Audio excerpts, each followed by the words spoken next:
성경 누가복음 17장 누가복음 17장 11절에서 19절까지 천천히 읽겠습니다. 주님께서 예루살렘으로 가실 때에 사마리아와 갈릴리 사이로 지나가시게 되었더라. 주님께서 어떤 마을로 들어가시지 나병 환자 10사람을 만나셨는데 그들이 멀리 서서 그들이 소리를 높여 말씀드리기를 예수 선생님이 우리를 불쌍히 여기소서 하니 주님께서 그들을 보시고 말씀하시기를 가서 제장들에게 너희 몸을 보여주라 하시니 그들이 가는 도중에 깨끗하게 되었더라. 그들 중에 한 사람이 자기가 고침받은 것을 보고 돌아와서 큰 소리로 하나님께 영광을 돌리며 주님의 발 앞에 얼굴을 대고 엎드려 주님께 감사를 드렸는데 그는 사마리아 사람이었더라. 예수님께서 대답하여 말씀하시기를 10명이 다 깨끗하게 되지 아니하였느냐. 그런데 그 9명은 지금 어디 있느냐. 이 낯선 자 외에는 하나님께 영광을 돌리러 돌아온 자가 없도다 하시고 주님께서 그에게 말씀하시기를 일어나 네 길을 가라. 네 믿음이 너를 온전하게 하였느니라 하시니라. 여기까지만 읽었습니다.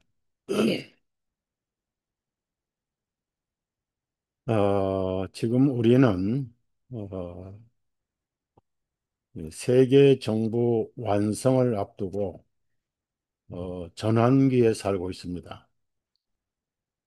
그래서 세계 정부가 완성되는 1차 완성되는 연도가 2030년이죠.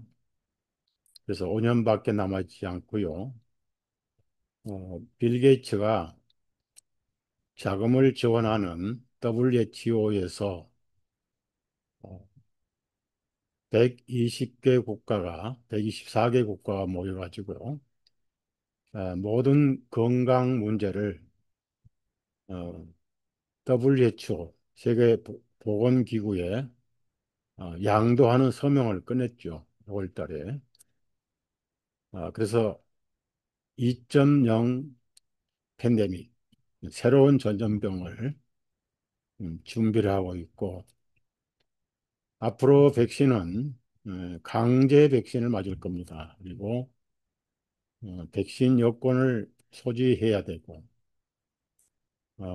병원뿐 아니라 은행이라든지 관공서이라든지 해외여행, 비행기 탑승도 이 백신 맞은 여건이 있어야 될 것이고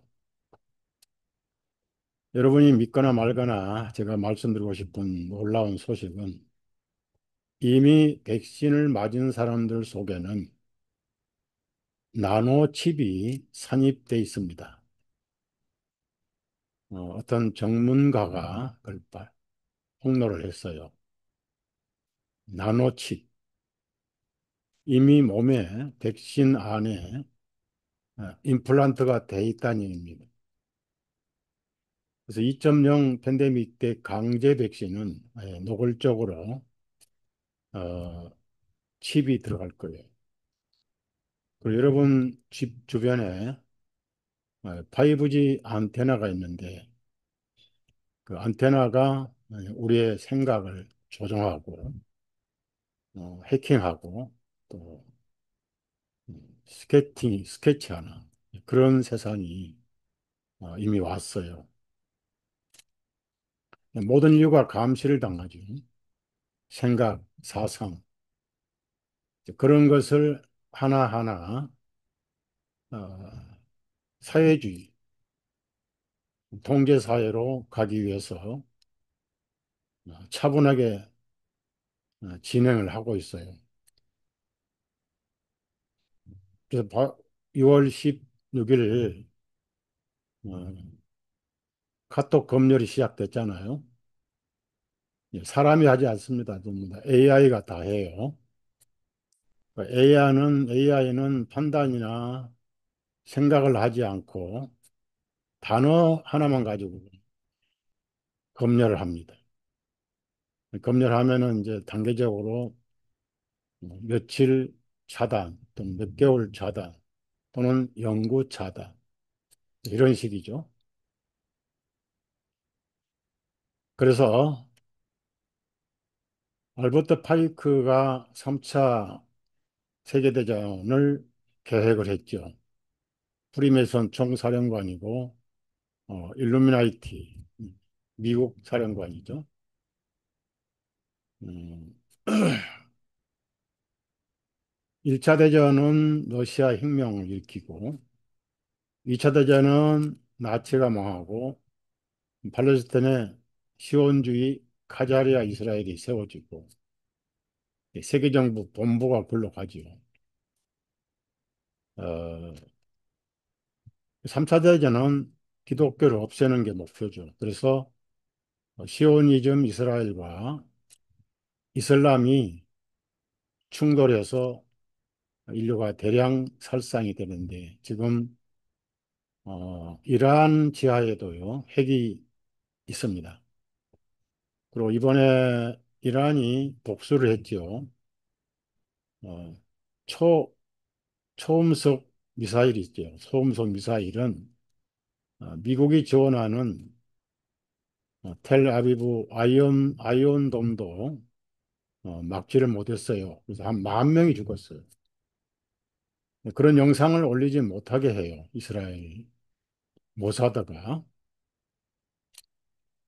그리고 이란의 핵기술 전문가들 중국에서 747 보잉기 수송기로 5대가 와가지고 중국으로 임시 도피를 시켜놨어요. 이란은 쉽게 망하지 않는다. 그래서 이슬람하고 시온주의, 뭐 미국도 시온주의입니다. 트럼프야말로 완전히 극 시온주의죠. 구구파. 그래서 이 전쟁이 티격태격하다가 2028년까지 핵전쟁으로 많은 사람들이 살상을 당할 거예요. 그러나 꼭 그들의 목표대로는 되지 않을 겁니다. 예수님은 인류의 70%가 핵전쟁으로 살상을 당한 다음에 오실 분은 아니란 얘기죠. 그 전에 오셔야죠. 그래서 우리가 생각지 않는 날 오실 것이다. 얘기입니다. 호련히 부활을 하고 우리도 변화할 것이다. 그래서 지금일수록 예수님을 붙들어야 됩니다. 한국은 보이지 않게 공산주의화 돼 가고 있습니다. 시골의 자치위원회는 북한의 인민위원회를 닮아가지요. 북한에는 식량이나 이런 것을 배급표로 줘요. 배급표. 한국에도 배급표와 같은 상품권을 배포하고 있잖아요. 현금을 주지 않습니다. 닮아간다는 얘기죠. 이 체제가 닮아갑니다. 문재인 대통령 때는 국가 행사에 북한 국가를 먼저 연주를 했어요. 제가 그걸 영상을 아마 올린 기억이 있는데 여러분 놀라지 마세요. 온누리교회 전 하용조 목사 교회에서 북한 인공기를 개항을 했어요. 교회가 적화가 됐다는 일. 왜 그랬습니까? 북한 선교 이름으로 북한을 갔다 온 목사들은 99% 미인계에 다 걸려 있어요. 안 걸리면 그건 사람이 아니죠.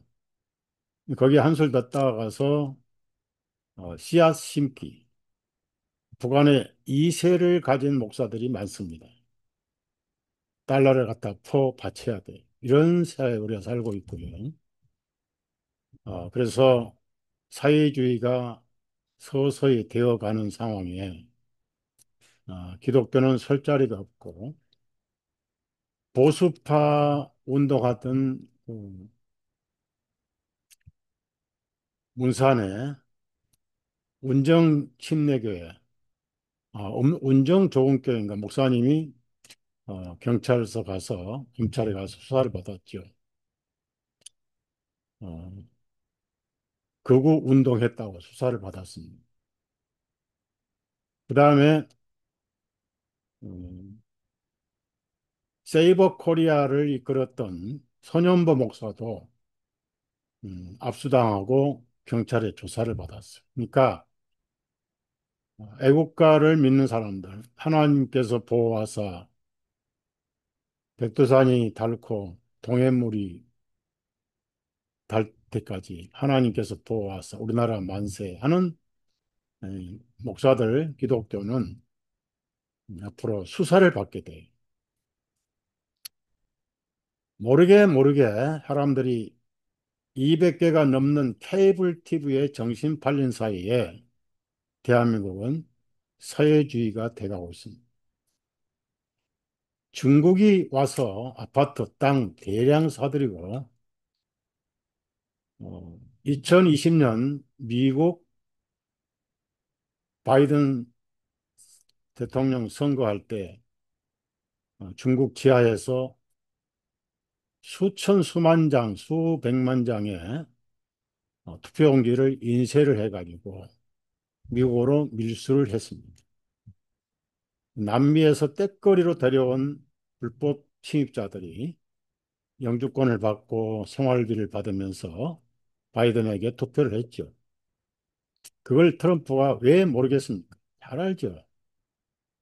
그래서 트럼프 대통령이 CIA부터, 그러니까 정보국장부터 CIA, FBI, 그 다음에 피마, 모든 그 정보단체들 다 교체를 했는데, 골수 분자들이 계속 반대를 하고 있고, 반발을 해가지고, 어, 판타나모 특수부대가 체포해서 지금 속속들이 처형당하고 있습니다.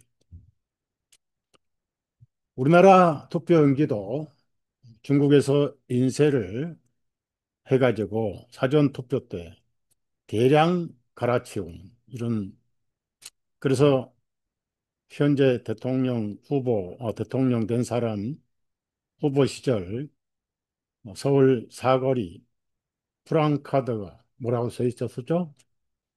사전 투표해서 경제를 살리자. 말이 안 되잖아요. 일자리를 만들어서 경제를 살리자 해야지. 사전 투표가 어떻게 경제 살립니까? 모든 게 돌아가는데 한국 국민만 귀머거리, 덩어리, 장님으로 눈앞에 25만 원씩 주는 떡에 정신이 팔려 있습니다. 우리는 어떻습니까? 여러분 안에 성령님 계시잖아요. 정신 똑바로 차려야 돼요. 똑바로 차리는 게 뭐죠? 우리는 총도 없고 무기도 없고 조직도 없잖아요. 우리 안에 무기는 믿음이고 예수님밖에 없잖아요. 계시록 보면은 두 증인 앞에 어, 원수들이 벌벌 떠는 게 나와요. 두려워하는 게 나와요. 이 예수님을 믿는 순교자들을 처형하는 집행자들이 벌벌 떤 이유가 뭔지 아세요? 잡혀가면서도 찬송 부르고 불에 타면서도 기도하고 도대체 저것들 속에는 무엇이 들어있길래 죽음을 저렇게 즐거이 평안하게 받아들이는가? 벌벌벌 떨었어요. 그래서 우리는 믿음을 더욱 다져야 되고 확인해야 되고 어, 박해가 시시각각 오고 있다는 거 여러분이 꼭 기억을 하셔야 됩니다. 오늘 얘기는 여러분 잘 읽고 또 많이 들으신 말씀이죠. 여기 보니까 예수님이 예루살렘으로 가실 때에 이제 마지막 길이죠. 거기서 인류의 속죄양으로 희생양으로 피 흘리시고 하늘로 올라가시는 마지막 여행길이잖아요. 네 번째 유월절이죠. 그리고 사마리아와 갈릴리 사이로 지나가시다 그랬어요. 갈릴리는 예수님의 고향입니다. 사역하신 고향이고 정들었던 고향이죠. 열두 사도를 부르시고 호수에서 많은 기적을 행하셨잖아요. 또 부활하시고 또 갈릴리로 오셨죠. 하나님이 세상에 오셔서 갈릴리 호수에서 사역을 하셨어요. 그래서 제가 갈릴리 이스라엘 5차례 갔다 왔는데 갈릴리 호수 가면 항상 호수가 잔잔해요.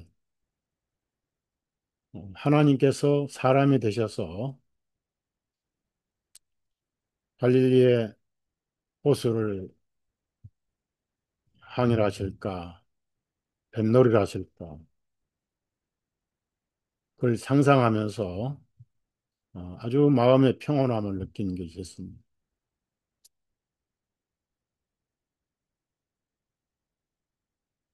근데 거기서 사마리아와 갈릴리 사이로 사마리아 동네 가면은 유대인들이 이방인과 교제했다고 공격을 해요. 또 갈릴리를 통해서 하면 또 이방인들을 멸시하셨다고 또 공격을 당하고 가능하면 중립 입장에서 걸어오시는데 이제 한 마을이라고 했어요. 한 마을이라고 했기 때문에 갈릴리도 아니고 그러니까 이 레위기 13장부터 15장까지 쭉 보면은 나환자에 대한 여러 가지 규례가 나옵니다. 나환자. 나환자는 나병은 살이 썩잖아요. 신경도 죽여버리고 다 죽여버려요. 뼈만 남게 만들어요. 어, 그 잠복 기간이 몇 년이 있고, 그 다음에 이제 나타나서 살이 타들어가고, 썩어 들어가고, 그러다가 나중에 심장까지 썩어 들어가면 죽죠. 어, 재와 똑같아요. 나병은 재와 똑같죠. 그래서 옛날에는 문드러진다 해서 문둥병이라고 그랬어요. 요즘은 이제 좀 어, 의사 이름을 써서 한센스병이라 이렇게 좀 좋게 불러드리잖아요. 근데 그분들이 무슨 죄가 있겠어요? 죄가 있는 게 아니라 뭐 저주받을 죄를 지은 거지 뭐 우리 다 저주받을 죄를 지었잖아요. 있는데 못 먹어서 백혈구가 없어서 피가 역할을 제대로 못해서 그렇습니다. 그래서 배고픈 시절에 나환 자가 가장 많았어요. 특히 일제시대에 가난한 사람들 박해받고 군산항을 통해서 군산 평야, 쌀 다 일본 놈들이 가져갔어요. 어, 제가 일본 놈들하고 욕을 하는데 그때 사람입니다. 지금 사람은 아니에요. 왜냐하면은 제 아들도 일본에 살고 있고 큰아들이 손주가 둘이고 그놈도 일본 놈들이에요. 근데 이제 아버지가 한국 놈이니까 한국 놈들이죠. 7월 달인가 8월 달인가 딸 또 하나 줘요. 딸. 손녀 하나님께서 새 생명을 주셨어요. 다 가져갔어요. 그리고 징용해버리고 또 젊은 여인들은 위안부로 잡아가고 못 먹었던 겁니다. 그래서 떼거리로 다니면서 이 동네를 식량을 훔치고 가니까 일본 사람들이 소록도에다가 집단 수용소를 만들었어요. 그게 소록도 나완자 섬이 된 거예요. 저도 고흥에 있는 우리 교회 행제인 목사님 통해서 소록도를 한번 방문한 적이 있습니다. 뭐 환자들 만난 건 아니고 가서 한번 답사를 했는데 그 당시 길선주 목사님이라든지 또 손양원 목사님 같은 훌륭한 분들이 소록도에 가서 직접 목회를 하신 분들이에요. 특히 손양원 목사님. 그러면서 나환자의 고름을 입으로 빨아주신 참 우리는 그렇게 하라 해도 못 따라갈 거예요. 제가 목회를 하면서 나환자 교회는 세 군데 가서 전도 집회를 한 적이 있습니다. 예. 영천에 백진택 목사님 계신 서광교회 두 번 가서 전도 집회를 했고요. 그리고 지금은 음성 환자들 뿐이라서 아주 뭐 문제가 없어요. 그분들은 다 닭을 키워서 양계장에서 생활하고 싶고 그다음에 어, 충무 충무의 그 바닷가에도 나환자 교회가 있어요. 거기 또 가서 집회를 하는데 웬일인지 몰라도 가다가 교통사고가 났어요. 그때 아이 엄마도 동승을 했는데 차가 완전히 폐차될 정도로 결국 폐차했어요. 이 사고가 컸습니다. 추록과 부딪혔어요. 근데 안 죽고 살아났는데 하나님께서 교만하지 말라고 배우라고 그런 걸 경험하게 하신 것 같아요. 그래서 일주일간 머리를 싸매고 복음을 전했죠. 여러분은 육신이 환자지만 멀쩡한 사람들은 영원히 한센스 병에 걸렸다. 이 병은 못 고친다 그랬어요. 다른 병은 다 고쳐도 하나님 없이는 죄는 못 고친다. 근데 그 죄인을 의인으로 고치신 분이 계신다. 예수님이다. 는 얘기로 여러분 겉은 문드러져 있지만 속은 완벽한 하나님의 자녀라. 뭘 전하겠어요? 위로밖에 없잖아. 못 죽어서 사는 사람들이었습니다. 값싼 선물 공세 아무 소용 없어요. 같이 먹고 자고 거기서 마음을 서로 나눌 때 마음을 열어요. 설교 들으면서도 당신은 문둥병자가 안 돼 봐서 몰라요. 이런 식이. 세 번째 제가 가서 전도 집회했던 나완자교회는 남원에 있어, 남원.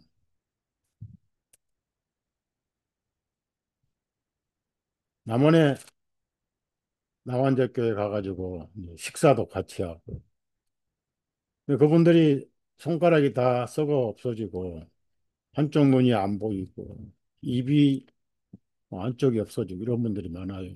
섬뜩하죠, 처음 볼 때는. 근데 그걸 내 자신의 속 사람으로 생각할 때 그 사람은 문드러져도 속은 건강한 분들. 근데 악수를 청하는데 처음에 섬뜩하더라. 근데 한 번 악수를 하니까 아무렇지도 않아요. 악수하고 한 밥상에 같이 밥을 먹어. 그래서 천병이라고 그러죠, 옛날에는. 이스라엘 땅에 왜 그렇게 나 환자가 많았을까? 완전히 죽어가고 피가 다 흘리고 썩어서 뼈만 남은 사람들은 견딜만 해요.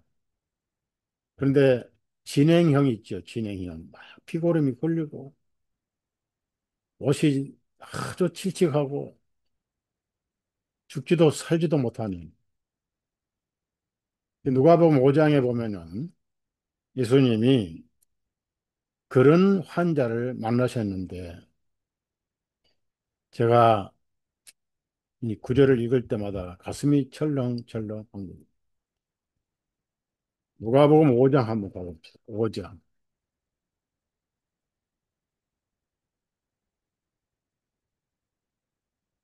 5장 보면은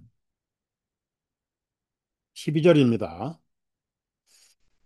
주님께서 어떤 성읍에 계실 때 보라 온몸이 나병에 걸린 한 사람이 예수님을 보자.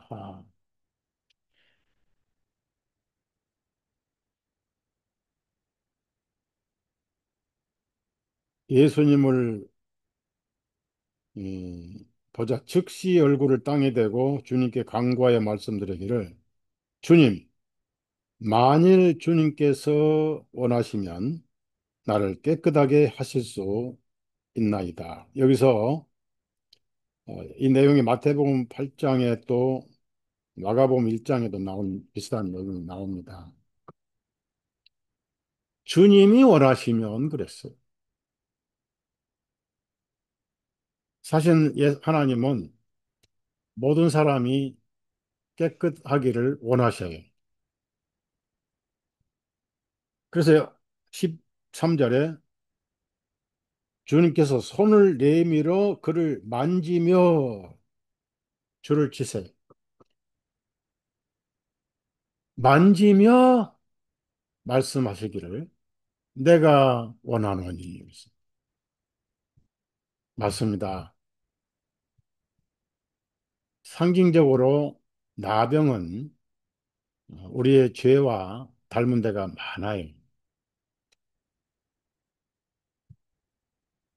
죄는 숨어서 있다가 밖으로 드러내죠. 범죄가 드러나는 거예요.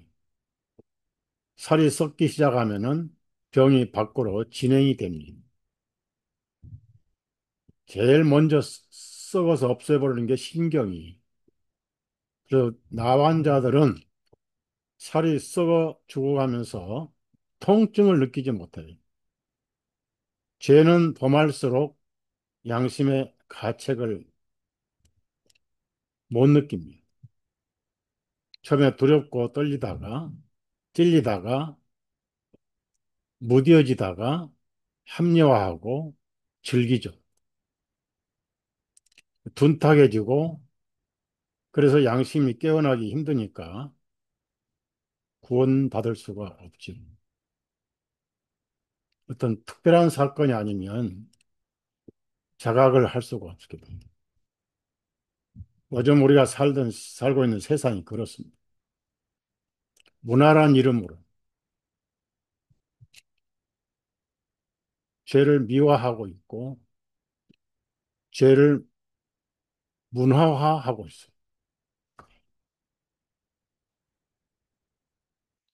첫째, 만지시며 그랬어요. 원래 구약에는 죽음을 만지지 말라고 하셨습니다. 그 말씀은 죄와 교제를 하지 말라는 뜻이잖아요. 예수님이 직접 만지셨어요. 왜? 예수님은 하나님이시거든. 만지면은, 우리가 만지면은 죄가 우리를 점령해요. 하나님께서 만지면 죄가 사라져버려요. 나 환자가 사라져버려요. 그래서 내가 원하노니 너는 깨끗하게 될지어다 하시니 나병이 바로 떠나버렸어. 아이살처럼 부드럽고 그냥 우윳빛 같은 살로 변해버렸어. 나만 장군이 그랬잖아요. 나만 장군이. 저 이스라엘 땅에는 거기 잡혀온 어, 여자아이가 부엌에서 시중 들다가 우리 땅에 선지자 한 분이 계시는데 나 환자도 걷더니 고치더이다 그랬어요. 귀가 버뜩해 가지고 장군이 왕에게 부탁을 해서 선물을 준비하고 군병들을 준비하고 행렬을 준비해 가지고 요란벅적하게 찾아갔습니다. 그 나환자가 밤에는 칙칙해서 잠을 못 자요. 다 벗어도 칙칙하고 아이가 설사해서 칙칙해서 입었던 옷이 포대기가 된 그런 상황입니다. 낮에는 그 핀척거리는 갑옷을 입고 투구를 쓰고 긴 칼을 쳤고 나는 장군이다. 죄인의 특징이 그렇습니다. 양심 앞에는 벌벌 떨고 밤을 뒤척이고 죄란 폭군 앞에 노예가 돼. 낮에는 그걸 감추고 하나님 앞에 의의 장군으로 행세한 사람들이 얼마나 많습니까? 그래서 그 위대한 선지자 엘리사를 찾아갔어요. 그 집이 너무 초라해. 그러면 내려가지고 그 방 앞에 엎드려서 장군 나하만이 아니라 문둥병자 나하만이 왔습니다. 라고 사정을 해야지. 말 위에 앉아가지고 여기 있거라 저기 있거라 나와라.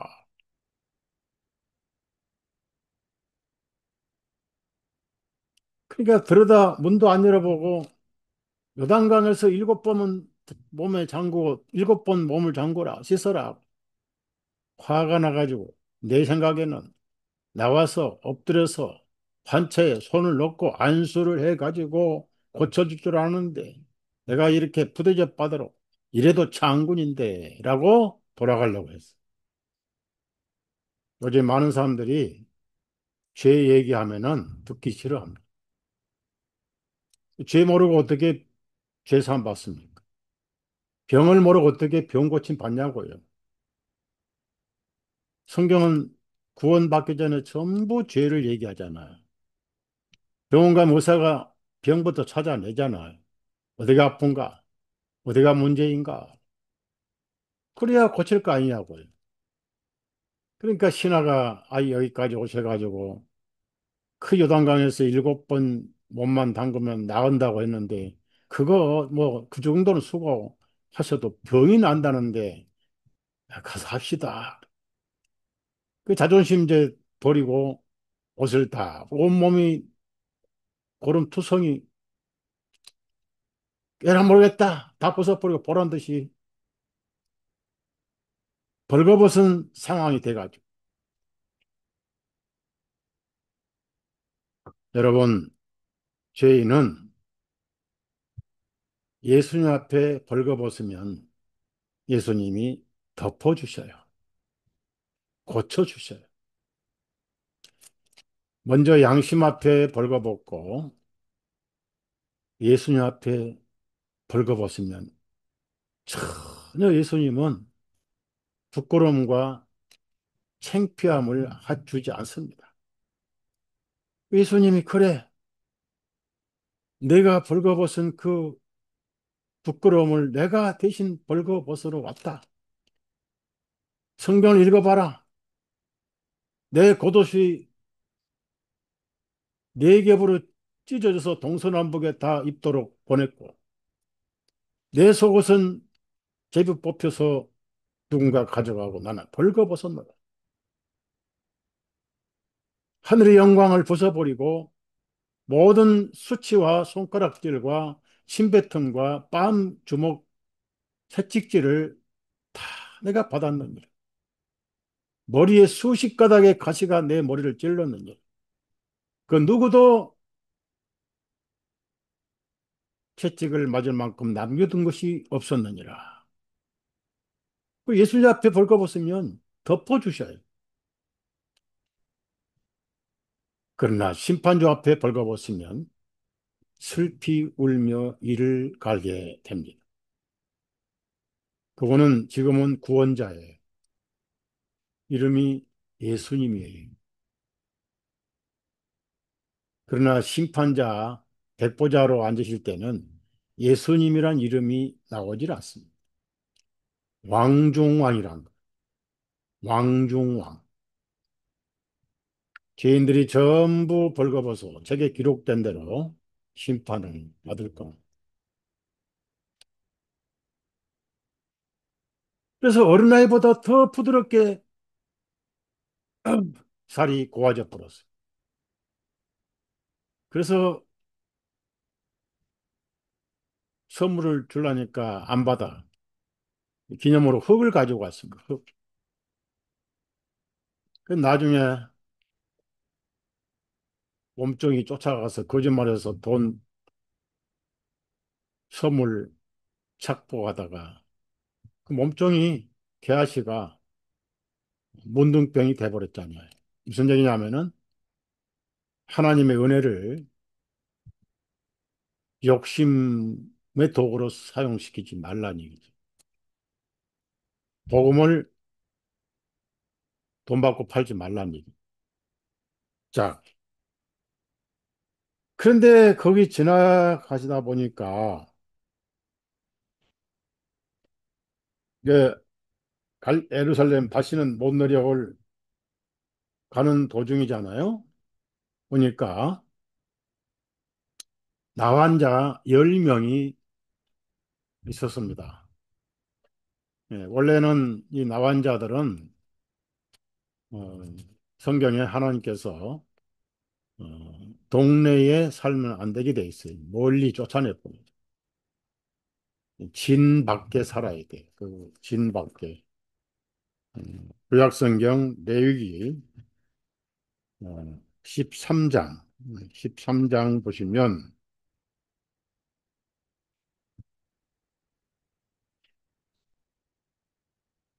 제사장이 진단을 하지요. 진단하고 이제 예, 어떻게 할 것인가라고 처방을 하지요. 44절 그는 나병 환자라 레위기 13장입니다. 44절에 그는 나병 환자라 그는 부정하니라 제장은 그를 완전히 부정하다고 선언할지니 그의 환부가 그의 머리에 있음이라.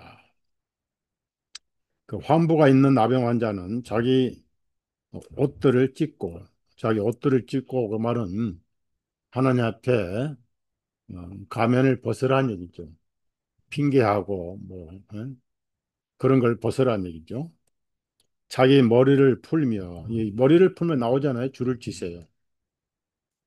어, 왜 머리를 푸냐면은 여러분 이 시골의 옛날 조상들이 세상 떠났을 때 자녀들이 다 머리를 풀잖아요. 왜냐하면은 하와 때부터 그 풍습은 있어요.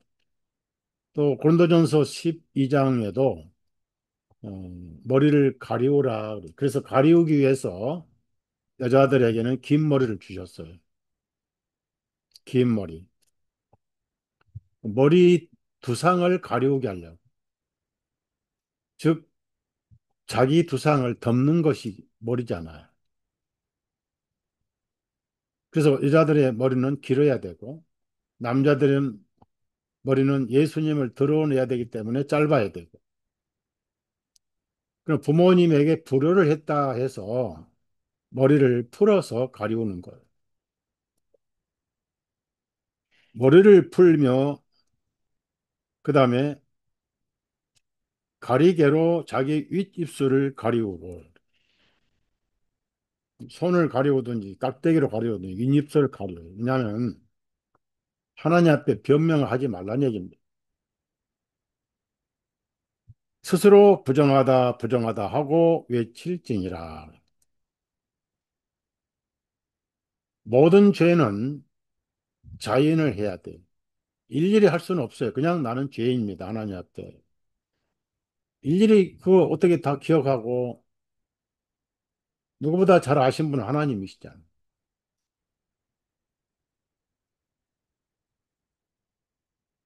베드로도 그랬고 또 세리도 그랬고 어떻게 구체적인 죄를 일일이 다 고백할 수는 없는 거예요. 그냥 죄인입니다. 시인을 하라는 얘기입니다. 그게 공로가 아니에요. 즉 의사가 필요하면 아프단 아픈 것을 알아야 될 거 아니에요. 그게 공로가 아니에요. 의사가 당신 아프다고 고백했으니 내가 치료비 깎아주겠다. 그러고 없잖아요. 치료하려고 아픈 것을 알아야 되니까 본인이 잘 알잖아요. 그래서 시인하는 거예요. 그 다음에 제일 중요한 단어가 46절이지도. 자, 그에게 그 환부가 있는 모든 날 동안은 치료를 받기 전까지는 그가 더럽혀진 것이니 그는 부정하여 혼자서 살다. 혼자서 살다. 아무리 가족이 많아도 죄인들은 혼자입니다. 혼자. 처절하게 혼자. 사람은 사랑의 동물이잖아요. 사랑을 주고받고 사람이 독처하는 것은 좋지 못했다. 그래서 아담이 에덴 동산에 살면서 그 아름다운 꽃이 있고 그 많은 동물들이 있지만은 마음을 알아주는 인격체는 없었어요. 하와가 창조되기 전까지는 늘상 외롭고 고독했고 쓸쓸했습니다. 그래서 세상에서 사랑을 주고받지 못하고 혼자 사는 사람들은 본인은 모르지만은 정신적으로 결격 사유가 다 있는 거예요. 그래서 위로가 필요하고 사랑이 필요하고 감싸주는 것이 필요하고 그래서 하나님께서 남녀를 만드시고 부부를 만드신 거예요. 솔로몬이 그렇잖아요. 한 사람보다 두 사람이면 따뜻하거니와 그랬더니 삼겹줄은 쉽게 끊어지지 아니하니라. 제가 여기 미국에 전에도 말씀드렸지만은 뭐 하려고 미국에 왔는지 모르는 그런 목사들이 많아요. 혼자 사는 목사들이 많아요. 그분들이 얼마나 말동무가 그리우냐면은 저에게 전화 오면은 거의 기본으로 30분. 저는 바쁜데 책 봐야 되고 글 써야 되고 바쁜데 한 번 전화하면 한 말 또 하고 한 말 또 하고 고주할 매우잘 매주할 오늘 저녁은 뭐 먹고 내일은 뭐 먹을 것 뭐 이런 얘기까지 부부에게 털어놓을 얘기를 나한테 다 해요. 그리고 내가 다 받아주고 위로해주고 인생 상담사가 돼. 그러다가 한 번씩 제가 복음을 전하죠. 근데 관심이 없어요, 복음.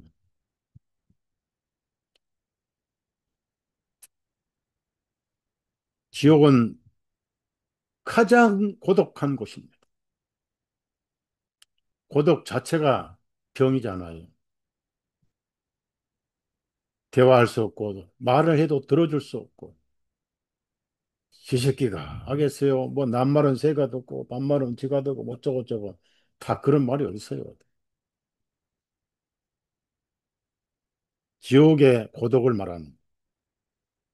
진영 밖이 그의 거처가 될지라. 하나님 앞에 변명하지 말고, 혼자 살아야 되고, 사람 없는 곳에 살아요. 이게 나 환자의 현주소. 이것이 죄인들의 현주소예요. 그래서 종교가 필요하고, 그래서 하나님을 만들어냅니다. 피조물이 창조주를 만들어내요. 인간이 만든 종교가 그겁니다. 그런 나환자 한 명도 아니고 10명이 진 밖에 살면서 예수님에 대한 소문은 들었어요. 예수님이 이제 예루살렘으로 올라가시니까 가까이 오지는 못했습니다. 멀리 여기 보니까 그들이 멀리 서서 그랬습니다. 성경 율법에 가까이 오지 못하겠습니까? 멀리 섰던 거예요. 소리를 질러서 단체로 치료해달라는 말은 차마 못했어요. 그 정도 염치는 없었어요. 그냥 불쌍히 여겨 주옵소서. 그러니까 예수님은 어떤 요구든지 예수님을 찾으면은 절대 거절하지 않으셔요. 요한복음 6장에 말씀하셨잖아요. 내게 오는 자 내가 결코 쫓아내지 아니하리라. 그러나 예수님이 하실 일이 아닌 것은 거절하셨어요. 어떤 사람이 와가지고 우리 아버지가 재산을 나누는데 형님이 구약 신명기 말씀에 따라서 그 얘기는 안 했지만은 두 배나 가져가고 나는 반밖에 안 주고 하니 그 재산을 나누지 내가 좀 나누어서 하게 재판 좀 해주십시오. 그러니까 이 사람아 내가 니들 뭐 재산 나누러 왔느냐? 나 그런 사람 아니야. 음, 거절하셨잖아요. 그러나 병자가 오거나 예수님을 필요로 한 죄인이 올 때는 절대로 쫓아내지 않으셨어요. 세상을 구원하러 오셨잖아요. 소경 바디메도 마찬가지. 또 날 때부터 소경인 사람. 시력을 원합니다. 내가 이 일을 할 수 있다고 믿느냐? 믿습니다. 믿음대로 될지어다. 바로 눈이 떠져버려. 그리고 그 날 때부터 장님인 청년은 순종을 실험한 거예요. 시험하신 거예요. 순종이 제사보다 낫다고 사무엘이 그런 말 했잖아요. 이성으로 이해를 해서 믿으면 안 돼. 이성을 초월하는 게 신앙입니다. 하나님은 전능하시고 전지하십니다. 제자들이 오병이어를 받아가지고 어린아이 보리떡 5개, 물고기 피라미 새끼 2마리 가지고 예수님 이거 나눠줘라 그럼 50만 원 도마 같은 사람은 속에 의심도 있었겠죠. 예수님이 오늘은 좀 날씨가 구지더니 좀 이상해지셨나? 이걸 왜 나눠주라고? 그런데 이성을 초월해서 순종하셨습니다. 순종했어요. 아무리 떼도 그 빵이 그대로 남아 있는 거예요.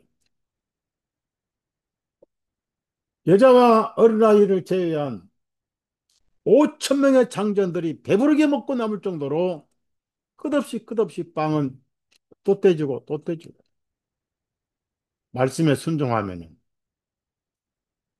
우리 이성과 논리와 지성을 초월한 게 믿음입니다.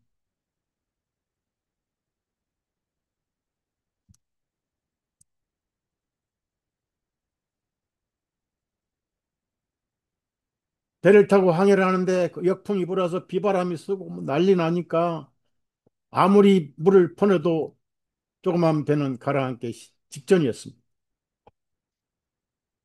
12명의 번에도 한계가 있고 예수님 물 좀 봅시다라고 그 비를 맞고 주무신 예수님을 깨워가지고 우리 좀 살려주십시오. 왜 잠만 주무십니까? 예수님이 급한 불도 끄셨잖아요. 일어나 보니까 배는 물에 가득 찼고 지하들은 물부담으로 정신없고 결국은 사탄이 예수님을 깨웠잖아요. 뭐가 괴롭힌가 했더니 바람이 부니까 풍랑이 불고 비바람이 부니까 소나기가 쏟아지고 그래요. 그래서 바람아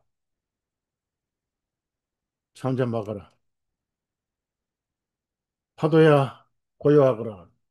와, 이거 꿈인지 생신지 그 음산한 바람이 조용해졌고 그 출렁이던 갈릴리 호수가 는 잔잔한 물가로 변해버렸어. 지하들이 꿈인지 생신지 틀림없이 제가 알기로는 손목 발목을 서로 꼬집어 왔을 거예요. 우리가 꿈을 꾸는가?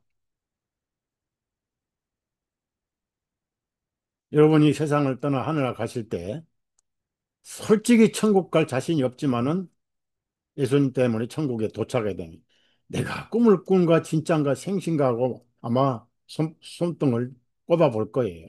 실제거든요. 도대체 이분은 뉘시기에 어떤 분이시기에 파도와 바람과 파도까지도 순종하는 것. 뉘시기는 창조주시 창조주. 여러분이 마음속에 모신 그분은 창조주예요. 왜 우리에게 풍랑이 있고 파도가 있습니까? 내 안에 주무신 예수님을 깨우려고 기회를 주신 거예요. 예수님의 목적은 믿음이 더해지는 게 소원입니다. 믿음만이 세상을 이기자. 믿음이 이기네. 믿음이 이기네. 모든 걸 이겨요. 예수님은 전혀 이 10명의 불쌍한 영혼들을 거절하지 않으셨어요. 그러면 이 10명은 뭡니까? 지상의 완전 숫자입니다. 즉, 10명은 모든 인류의 울부짖음과 같은 거예요. 거기에 종교인들이 9명이고, 율법사 종교인들이죠. 사마리아 사람 딱 한 사람 있었습니다. 모든 인류가 다 골고다에서 은혜를 받았는데, 믿음으로 누린 사람이 있는가 하면은, 못 누린 사람이 많아요. 지구상에 예수님께서 다 갚았다 하실 때, 한 사람의 죄도 빼놓은 사람이 없습니다. 첫째는 못 들어서 지옥을 가고, 믿지 않아서 지옥을 가잖아요. 예수님은 자유의지를 터치하지 않습니다. 네가 선과 악을 아는 나무는 먹지 말라. 왜냐하면 네가 먹으면 정령 죽으리라 그랬습니다. 그러나 먹고 안 먹고는 내 자유의지에 결정할 문제고 나는 철저한 선택의 자유를 나는 터치하지 않는다. 그러나 책임은 져야 될 거 아니야. 자초했으니까.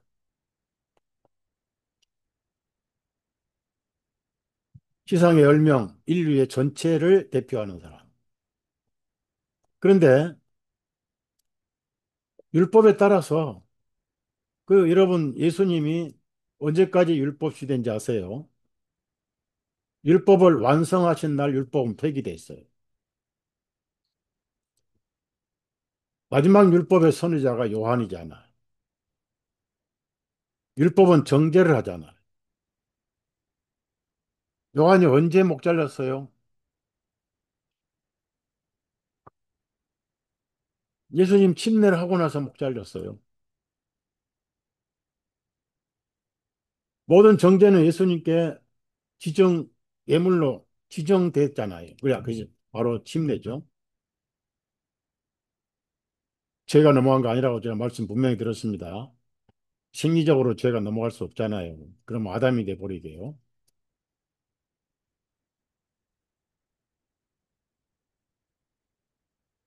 그때 율법은 역할이 끝났어요.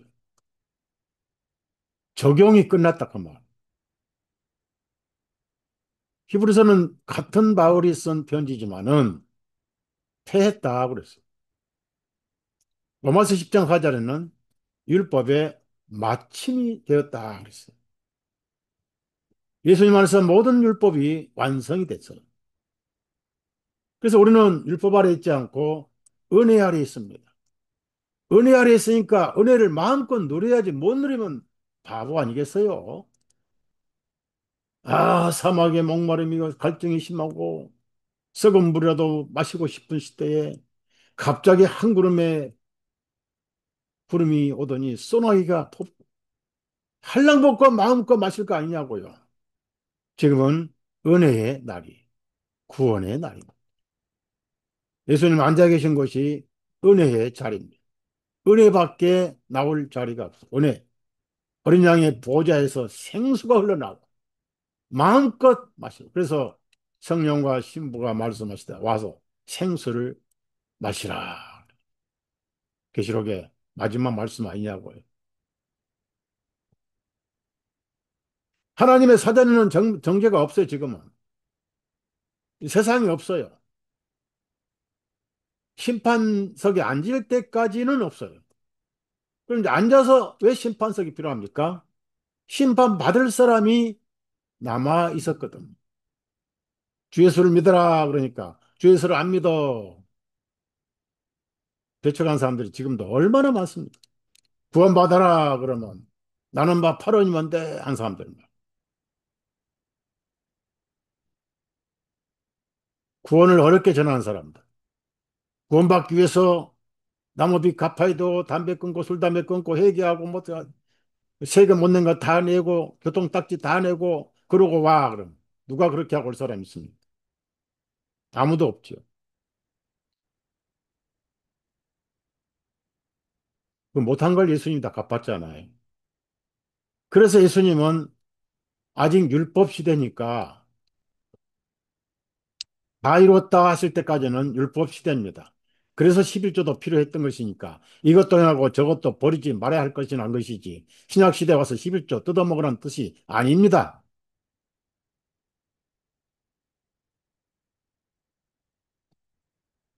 그 사람들은 나환자였지만은 제사장에게 진단을 받은 적이 없어요. 제사장에게 진단을 받아서 나병으로 확정이 돼야 되거든요. 왜? 신밖에 사니까 자기들이 스스로 판단해서 우리는 문둥병자들이야 하면서 율법에 따르면 문둥병자라도 사마리아인은 거기 섞이면 안 되게 돼 있어요. 그래서 율법에 따라서 레위기 14장 말씀대로 제사장에게 진단을 받아라 이겁니다. 너희 몸을 제사장에게 보이라 그랬단 말이에요. 그러면 가서 보이면은 정하다, 부정하다라고 판단이 나와요. 자, 또 레위기 14장 찾아봐요. 모든 성경은 신약 성경도 꼭 구약과 연관을 시켜야 돼요.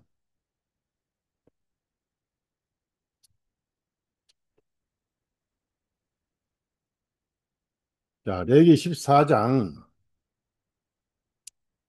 1절부터 제가 읽겠어요. 주님께서 모세에게 전하여 말씀하시기를 이것은 나병 환자가 정결하게 되는 날의 법이 되리니 그를 제사장에게 데려갈 것이요.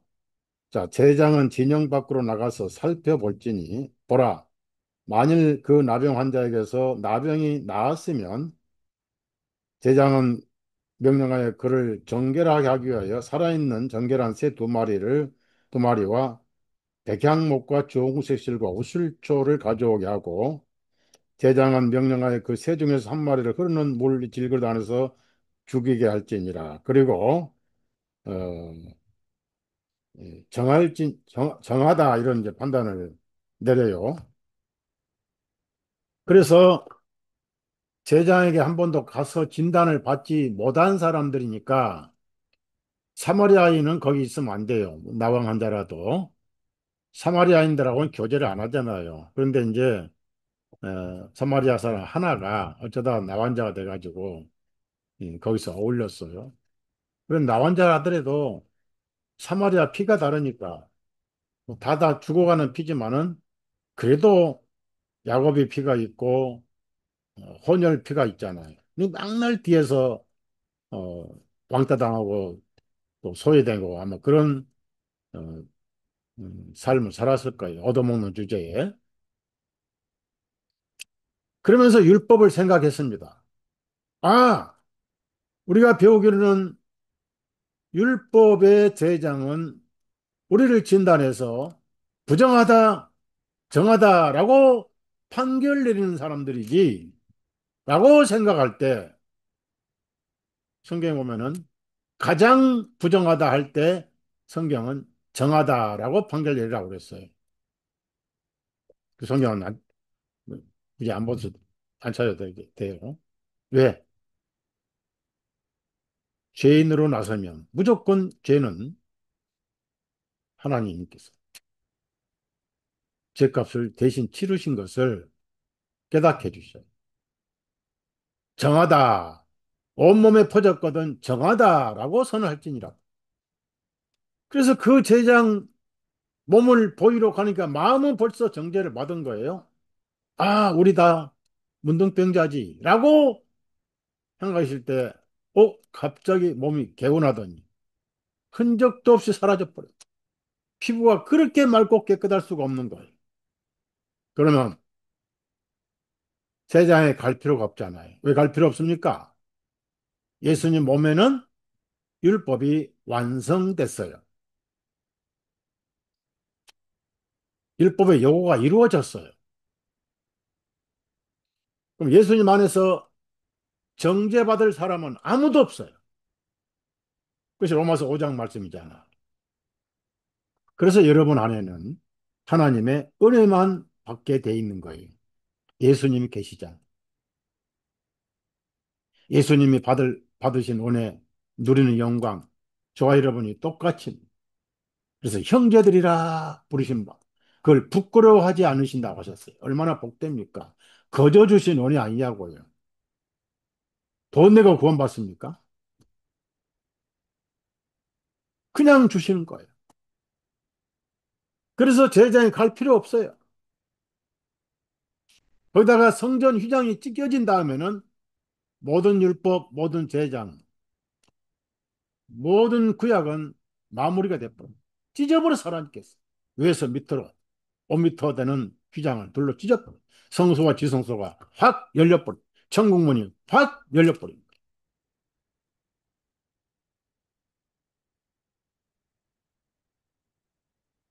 그래서 우리는 천국 고향을 찾아가는 거. 고향 가면 그립잖아. 내 고향 찾아가리. 요단강 건너 내 고향 요단강 건너 어느 날 우리 가잖아요. 저 건너편에 빛난 곳 내 고향 찾아가리. 노래만 불러도 찬송만 불러도 이렇게 힘이 나고 소망이 있잖아.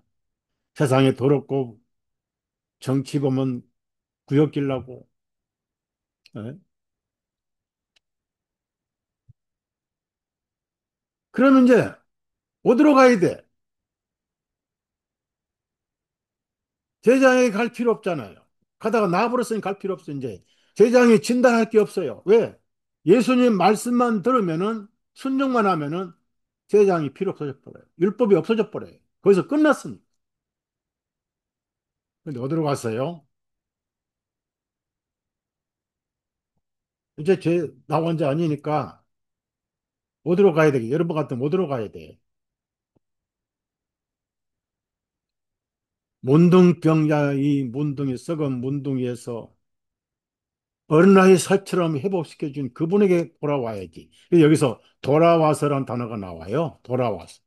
자, 여러분, 에,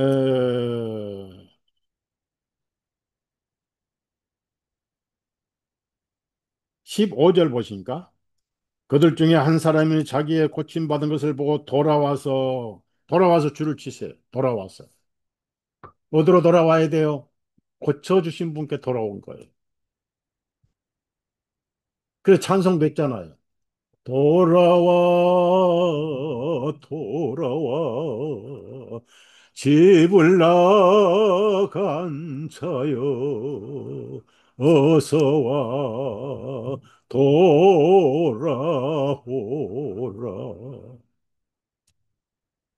해초리가 무서워서 내 아버지 집을 떠났던 탕자에게 이제 돌아오라는 거예요.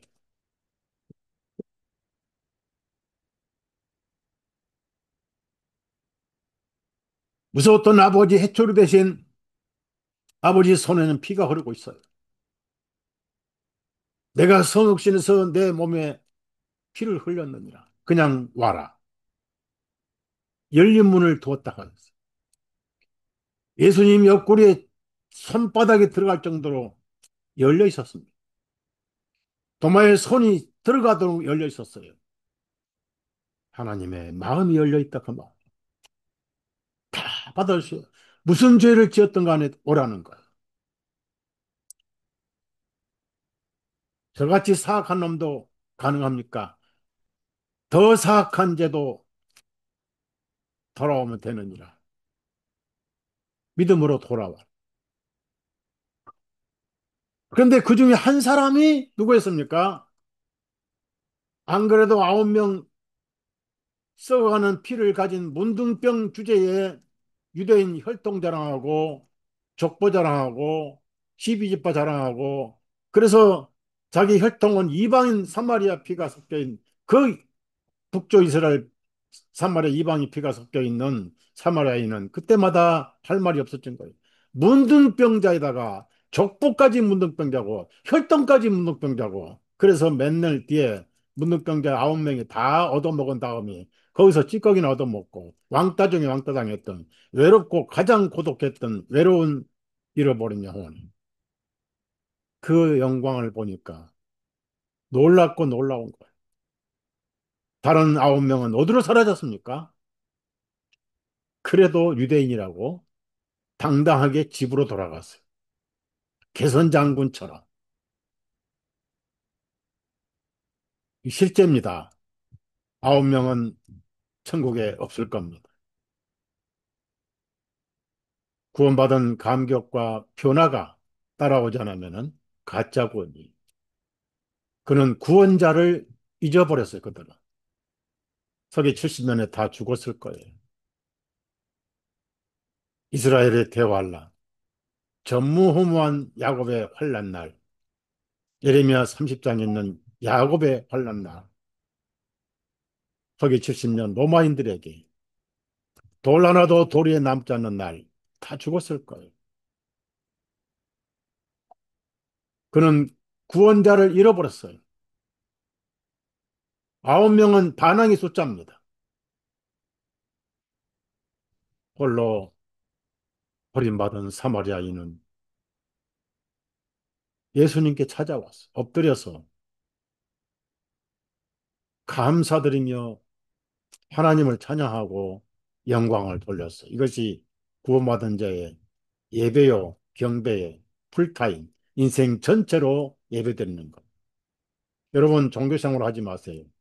예배당 와서 찬수 부르고 설교 듣고 일어났다 앉았다 뭐 아멘하고 그런 종교가 아니에요. 삶이 예배입니다. 비행기 안에서도 예배고 화장실에서도 예배고 부엌에서도 설거지하면서 예배고 내 마음에 예수님의 사랑을 받고 예수님을 노래하고 우리가 뭘 드려요? 드릴 거 아무것도 없어요. 드릴 것은 믿음밖에 없습니다. 구원받고 즐거워하라고 구원하셨지. 끙끙거리며 하나님 섬기라고 구원해 주신 분 아니라 그 복권이 아니에요. 쉬라고. 그 보좌 자체가 쉬는 거예요. 하나님께 자기를 쉬심에 믿는 자들도 쉰다. 쉰다는 게 얼마나 좋습니까? 쉬는 거예요. 푹 쉬는 거예요. 그래서 결국은 예수님이 뭐라고 하셨습니까? 16절에 주님 발 앞에 얼굴을 대고 엎드려 주님께 감사를 드렸는데 그는 사마리아 사람이었더라. 예수님께서 대답하여 말씀하시기를 열 명이 다 깨끗하게 되지 아니하였느냐? 열 명이. 벌써 예수님은 알고 있습니다. 무슨 얘기입니까? 세상을 내가 다 깨끗하게 해 놨는데 왜 안 돌아오냐 이겁니다. 복음을 못 들어서 안 돌아오고 들어도 마음을 열지 않아서 안 돌아오는. 그 예수님께 안 돌아오면 어디로 가야 돼요? 사탄에게 가야지. 사탄의 마지막 있는 곳은 지옥 유황불이잖아요. 영원한 형벌이잖아. 예수님이냐 사탄이냐 선택권은 모든 개인에게 있습니다. 저는 예수님을 택했고 모셨고 예수님 받아주셨고 자랑은 없어요. 자랑은 예수님이고 자랑할 바는 예수님 안에서 자랑할지니라. 그분이 내 의시고 내 구원자시고 나를 부르시고 믿음을 주신 분이고 깨닫게 하신 분이고 12명은 어디 있느냐고 찾으셔 지금도. 9명은 어디 갔느냐? 무슨 얘기냐면은 예수님이 오실 때쯤에는 10대 1 단위로 구원받은 사람이 적어요. 10대 1 단위로. 온누리교에서 하나님을 대포로 쏴주겠다고는 김일성이 인공기를 펼쳐서 공산주의를 찬양하는 기독교가 돼버렸어요. 김일성의 아버지는 집사였습니다. 그 어머니도 집사였어요. 강반석이었어, 어머니. 김일성이가 공산주의를 시켜 지 애비를 죽였어요. 아들은 사탄이 끌고 가버리고, 지옥으로. 그 손주 김정일이도 끌고 갔고, 이제 김정은이도 또 끌고 갈 날이 가까이 오고 있지요. 그분들은 일제시대에 박해받으면서 신정한 예수님을 믿었던 사람들이었어요. 대한민국이 지금 그렇게 되고 있어요.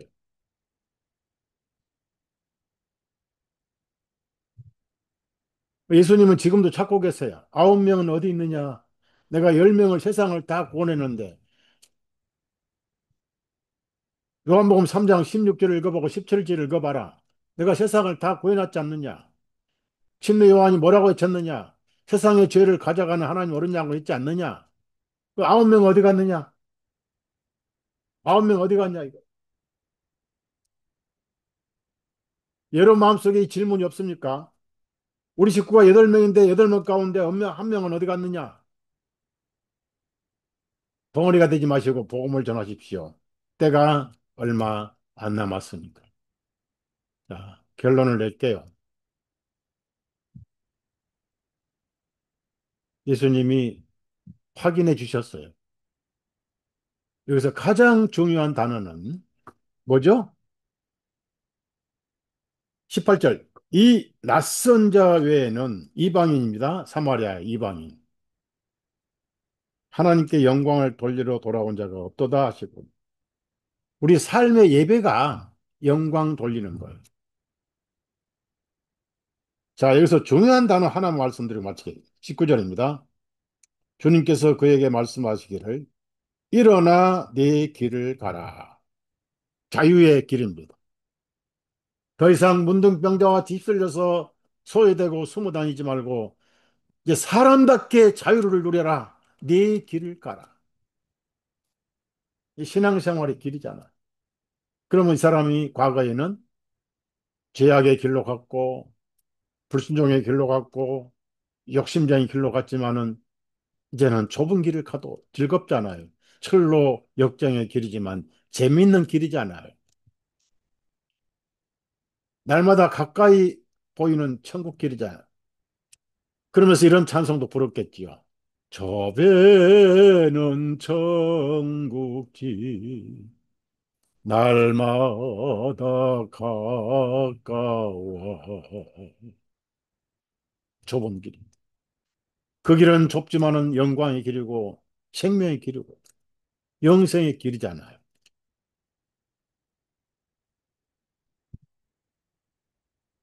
내가 지금 가는 길 천국 길이요. 확신을 가지고 가는 거 아니겠어요? 얼마나 사뿐사뿐 가벼운 즐겁고 설레는 길이냐 그 말. 내 길을 가라. 길이 달라졌어요. 모든 사람이 지옥으로 가는 넓은 길이 아닙니다. 거기서 돌아왔어. 여기서 가장 중요한 단어, 내 믿음이 너를 온전하게 하였느니라. 첫째는 믿음이라는 단어입니다. 그래, 내가 가라니까 너는 갔었지. 믿고 갔었지. 가다 보니까 구약 성경 말씀이 기억났지.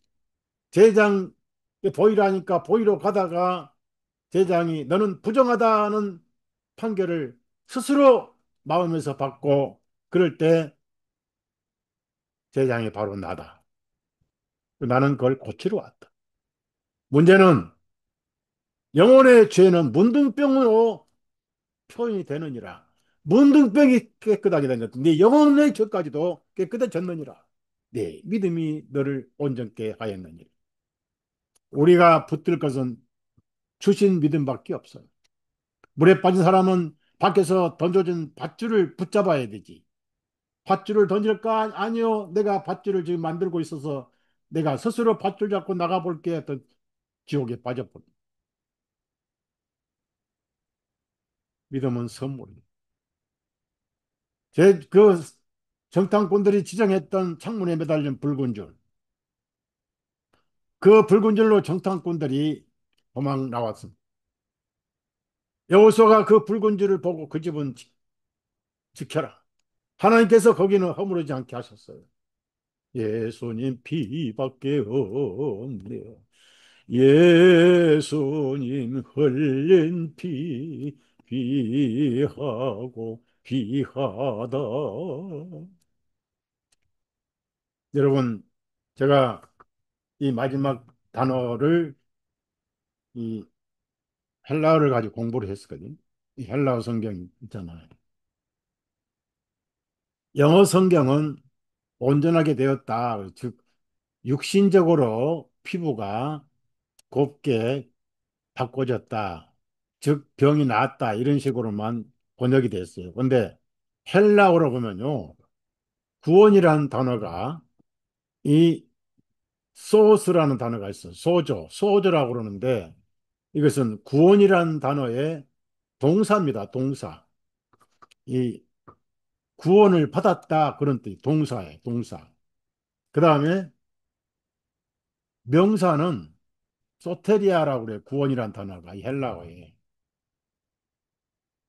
그래서 이름은 소테리아는 그냥 단어고 명사는 단어고 소테리아 단어고 동사는 구원이 이루어진 거예요.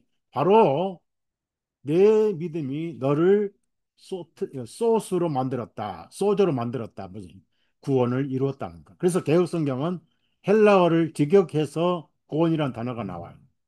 심지어 디모데전서 찾아봅시다. 디모데전서 1장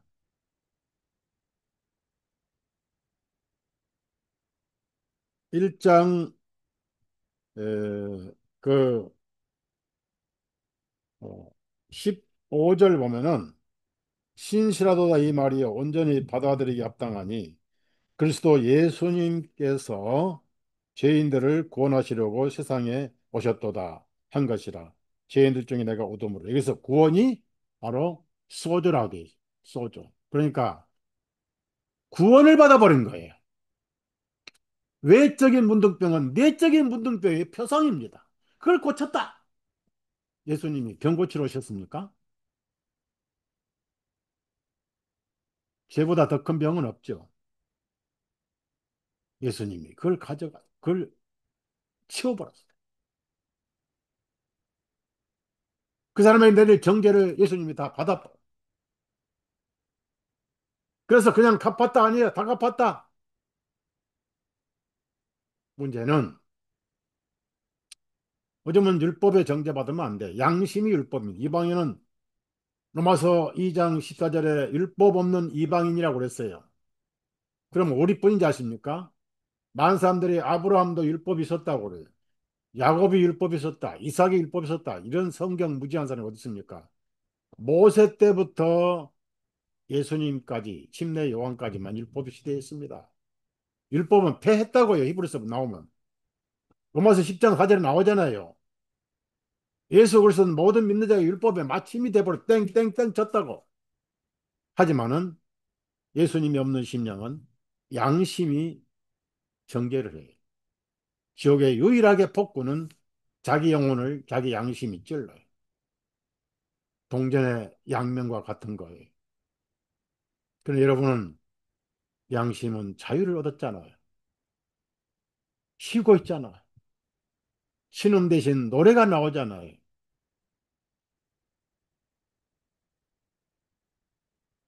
양심이 온전케 돼버렸어요. 히브리서 9장 9절 찾아봅시다.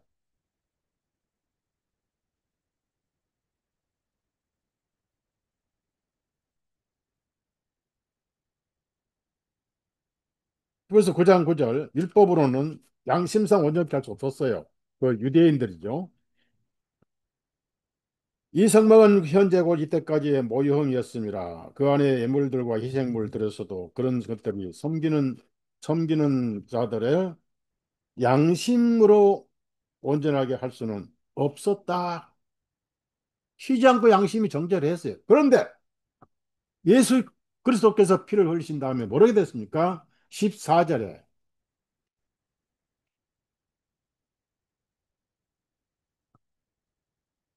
하물며 더욱더 영원하신 성령님을 통하여 자신을 흠없인 하나님께 드리신 그리스도의 그 피가 어찌 죽은 행위들로부터 너희 양심을 정결하게 하여 살아계신 하나님을 섬기게 하지 못하는 예수님이 계신 사람들은 양심에 정죄는 없어요. 죄는 있었어도 정죄가 없어요. 그러니까 죄가 아니죠. 법이 없으면 죄가 없다 그랬더니 중요한 것은 먼저 제장 앞에 죄가 드러나야 돼요. 아, 나는 부정한 사람이고. 그 다음에 예수님께 돌아와야 돼. 왜? 그 제장이 정하다 해주고 제사장이 예물의 피를 뿌리잖아. 예수님이 제장으로 오신 거예요. 그래서 돌아와서 엎드려 감사를 드렸습니다. 그 감사가 구원은 아니잖아요. 결과잖아. 9명은 집에 가서 뭐라고 했을까요? 어떤 이상한 사람이 제장의 몸을 보이라고 하더니 가다가 보니까 내가 부정한 죄인이고 나 혼자구나 보니까 갑자기 나버렸어. 확실히 우리 지파가 혈통이 강한가 봐. 우리가 야곱 지파잖아. 아니, 우리는 므낫세 지파인데 뭐 9명이 가면서 생 난리를 쳤을 거예요. 예수님은 그들의 마음에 없었습니다. 혈통 장난하고자 혈통 자랑하고자 빠졌어요. 족보 자랑하고자. 바울 사도가 그런 거 하지 말라고 그랬잖아. 족보 이야기 하지 말라. 자, 어쨌든 지금 온 10명은 다 깨끗하게 했는데 구원을 받은 사람은 하나밖에 없다. 그것도 사마리아인. 예루살렘에 가까이 가신 것은 다시 오실 날이 가깝다. 10대 1로 구원받은 사람은 작아진다. 세상이 사회주의로 가고 있다. 무신론, 루시퍼 숭배로 가고 있다. 정신 바짝 차리고 하나님의 전신갑주로 무장을 하고 살렸다. 날 가지고 성전이 허물어지는 세상이. 그 구약에는 수전절이 있어요. 수전절. 성전을 수리한. 우리는 말씀을 들을 때마다 수리를 하는 거예요. 오늘 또 새 단장을 하시는 거예요. 페인트 칠도 하고 꼬매기도 하고 벽돌도 쌓고 해서 성령께서 평안히 거하시도록. 성령님은 위로자입니다. 성전이 무너지고 성경이 부서지면 성령님은 마음 편하게 모시잖아. 말씀으로, 믿음으로 수선하는 거. 제가 말씀 전하는 시간, 절대로 여러분 빼먹지 마십시오. 어, 제 건강이 별로 좋지 않습니다. 그래서 어, 당전에 이상돈 전도사님께도 제가 얘기를 했습니다. 내가 만에 하나 몸이 안 좋거든. 말씀을 전할 수 있도록 기도해 달라고 했습니다. 힘내십시오. 방송 한 장 드리고 마십시오.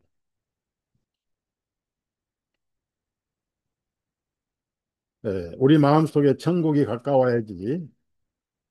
뭐가 가까우면 안 돼요. 천국이 가까워야 돼. 음, 음, 230장이죠. 230장. 1절, 2절, 4절만 하겠습니다. 1절, 2절, 4절. 저 배는 본향집 날마다 가까워 내 갈 길 멀지 않으니 전보다 가깝다 더 가깝고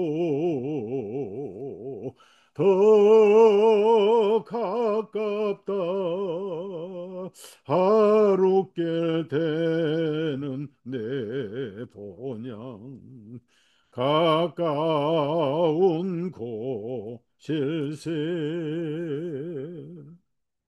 내 지우의 집에는 거할 곳 많도다.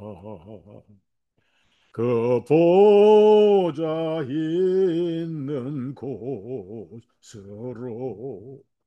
가까이 갑니다.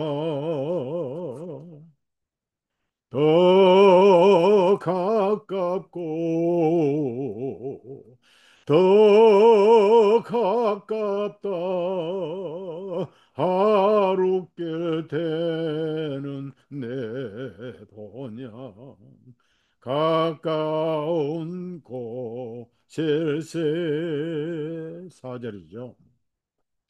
내 길의 원근을 분명히 모르니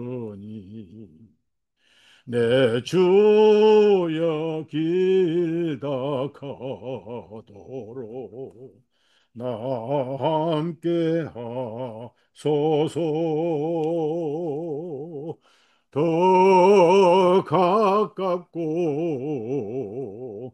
더 가깝다 하루길 되는 내 본향 가까운 곳일세 기도합시다. 지금도 살아계시고 사람이 되셔서 가장 가난한 베들레헴 구유에 오셨던 하나님, 3년 6개월 동안 하나님으로서 세상에 나타내 보이시고, 그리고 마지막 세상을 구원하신 그리스도로서 메시아로서 하나님의 어린 양으로서 거룩하시고 의로우심이 입증된 주님께서 가장 사악한 강도 취급을 당하시고 말로 글로 표현할 수 없는 모진 고난을 받으시며 그 거룩한 하나님의 피를 다 흘리시고 이제 우리의 대재앙으로 그 보혈을 긍휼의 자리에 뿌리시고 그 보혈에 지금도 말씀하시며 10명이 다 깨끗하게 되는데 9명은 어디 있느냐고 지금도 눈을 두리번거리시며 돌아오기를 원하시니 문 밖에 나가서 목을 내밀고 집 나간 탕자가 틀림없이 망해서 올 것이다 라고 기다리고 기다렸던 아버지의 심정을, 예루살렘이 가까워서 기회도 많지 않은데 주님, 너무나 많은 영혼들이 이 복음을 모르고 살아가고 있습니다. 그 안에서 기적같이 적은 소수들이 구원을 받고 은혜로 생명책의 이름이 기록된 줄 압니다. 엎드려 경배드리며 찬양을 드리며 은혜 받은 진리를 드러내고 사는 삶이 예배요, 처한 곳이 예배당이요, 아침부터 밤까지 경배드리는 삶을 사는 우리 형제 자매님들, 예수님 가슴에 모시고 사랑하고 자랑하고 드러내고 증거하면서 영혼의 귀함을 깨달아서 내가 아는 영혼들, 내가 사랑하는 가족들 가운데 아직도 돌아오지 못하는 종교인들 9명에 들어있는 영혼들, 입을 열어서 복음을 전하다가 온 가족, 온 친척, 온 친구들 하늘에서 만나게 해 주옵소서. 살아계시고 지금도 내게 오는 자 결코 내가 내어 쫓지 아니하려 하시고 약속을 이루시는 예수님, 이 기도를 들으시고 천국에 기다렸던 많은 영혼들 만나게 해 주옵소서. 예수님의 이름으로 기도드렸사옵나이다. 아멘. 예, 마치겠습니다.